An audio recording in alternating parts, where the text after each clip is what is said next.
पर लेके बात करने आ चुका हूँ आप लोग के सामने दोस्त।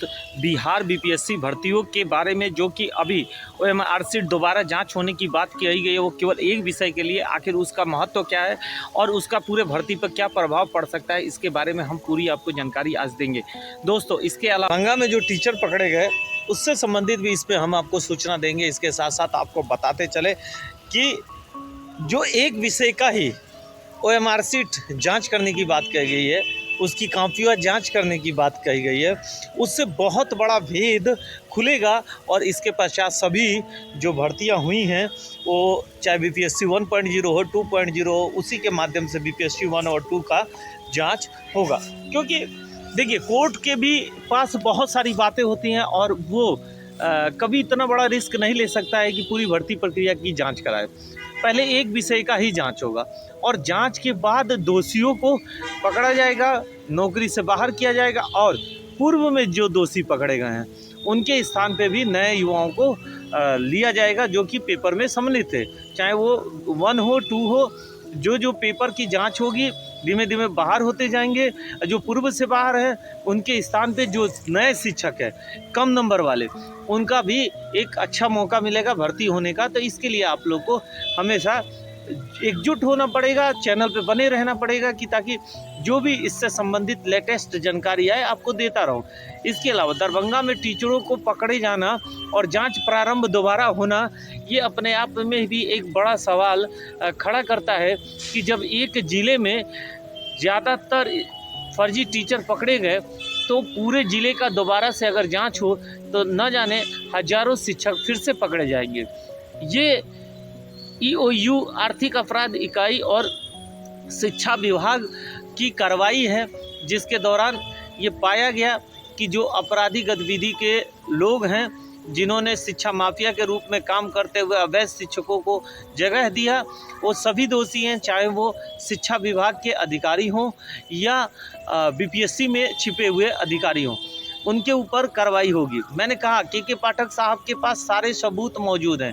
आजकल के पाठक साहब जो भी फैसले ले रहे हैं वो सरकार से हट के क्यों ले पा रहे हैं, इसके बारे में भी आपको और हमको समझने की ज़रूरत है। के पाठक साहब सरकार से अलग हट के फैसला इसीलिए ले पा रहे हैं कि उनके पास सारे सबूत बीपीएससी 1.0 2.0 में जो धांधली हुई है उससे संबंधित सारे सबूत उनके पास इकट्ठा है। और जिस दिन सरकार उनको उनके पद से हटाने का प्रयास करेगी उसी दिन सारा बीपीएससी द्वारा भंडा फोड़ किया जाएगा, शिक्षा विभाग द्वारा भंडा फोड़ किया जाएगा। जो कि शिक्षा विभाग और बीपीएससी में अवैध शिक्षकों को भर्ती कराने में जो अधिकारी साथ दिए थे सबका भंडा फोड़ करेंगे के पाठक साहब। और उसके बाद होगा उस पर सीबीआई जांच। और हर हालत में एक उच्च अधिकारी के द्वारा अगर किसी भी प्रकार का भंडाफोड़ किया जाता है अवैध भर्ती का, तो उस पर 100% सीबीआई जांच बैठती ही बैठती है।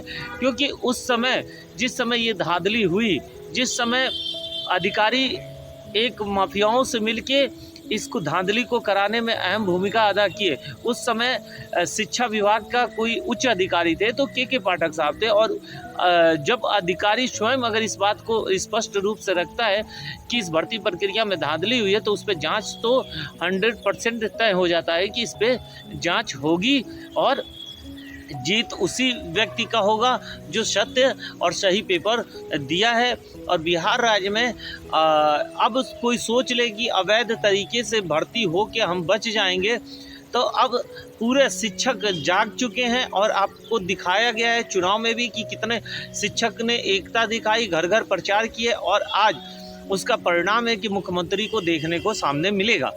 अभी बिहार राज्य में जो दशा शिक्षकों के साथ हो रही है वही दशा कहीं ना कहीं बिहार दरोगा और बिहार पुलिस वालों के भी साथ हो रहा है। जब इतना बड़ा पेपर आउट होना, उसके बाद भी घोषित न करना कि पेपर आउट हुआ है, अवैध टीचर 4000 से अधिक पकड़े जाना, उसके बावजूद भी अवैध टीचर घोषित न करना, ये अपने आप में ही एक अपराध का दृष्टिकोण है और उसको दिखाता है। अभी जो एक विषय का ही सही कॉपी दोबारा चेक होगा तो उसमें बहुत सारे ऐसे लोग होंगे जो अवैध टीचर के रूप में कार्य कर रहे हैं, या उनके स्थान पे कोई अन्य व्यक्ति बैठ के पेपर दिया है, या फिर उनका जो विषय है कॉम्बिनेशन वो सही से नहीं मिल रहा होगा, जिसके कारण वो बाहर होंगे, और जो कम नंबर वाले हैं उनको अंदर लिया जाएगा। तो मैंने पहले से कहा कि आप लोग आइए, सपोर्ट करिए और देखिएगा जीत जरूर होगी। और आप लोग को लगा था कि नहीं, लड़ाई इनकी थोड़ी सी है और उसके बाद चुप हो जाएंगे। आज 6 महीने के दिन से आप देख रहे हैं कि मेरी लड़ाई तब से लेके आज तक बंद नहीं हुई।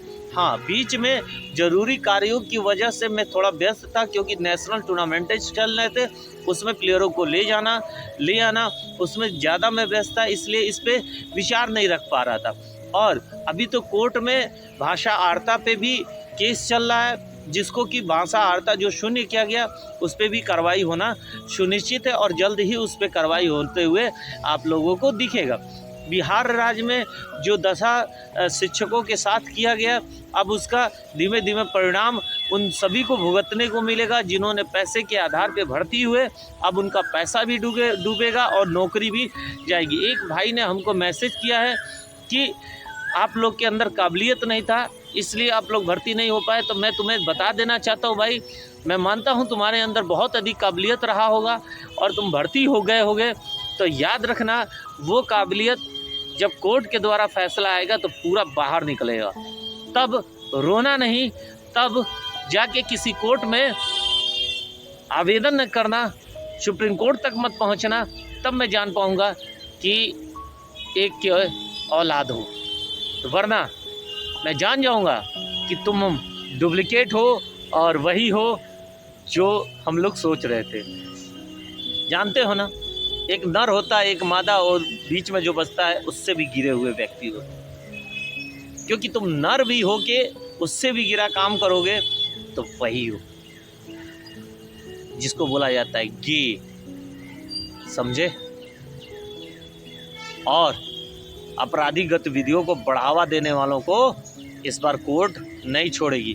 उसका एक फैसला जो भाषा के आधार पे कॉपी अब दोबारा चेक होने जा रही है, सही अगर साबित होता है तो पूरे विषय का दोबारा चेकिंग होगी, ये विश्वास रखिए। कोर्ट इसका फैसला 100% देगा। नहीं देगा तो इसको लेके हम लोग स्वयं आंदोलन करेंगे और अपनी बातों को कोर्ट तक पहुंचाएंगे, सरकार तक पहुंचाएंगे कि जब एक भाषा का दोबारा कॉपी चेक हुआ तो इतने अवैध टीचर पकड़े गए। अगर सारे भाषाओं का दोबारा कॉपी चेक हो तो 4000 5000 अवैध शिक्षक पकड़े जाएंगे और उनके स्थान पर नए शिक्षक को भर्ती करना मजबूरी हो जाएगा। इसके अलावा सप्लीमेंट्री रिजल्ट का भी हमारी जो लड़ाई है बहुत ऊंचे लेवल तक की है, और बस आप लोग का सहयोग और सपोर्ट होना आवश्यक है। बीच में आप लोग ने इतना अधिक वीडियो शेयर किया था कि जो लड़ाई हम लोग लड़ रहे थे वो लड़ाई बहुत ऊंचे लेवल तक चली गई थी, और सबको डर लग गया था कि अब तो कोई अपराधी बच नहीं सकेगा। तो यही चीज़ है, अगर आपका साथ और सपोर्ट मिलेगा तो हम लोग जीत जरूर जाएंगे। अभी एक विषय है, अभी तो सारे विषय और बीपीएससी 1 2 3 तीनों की बारी है। जय हिंद, जय भारत।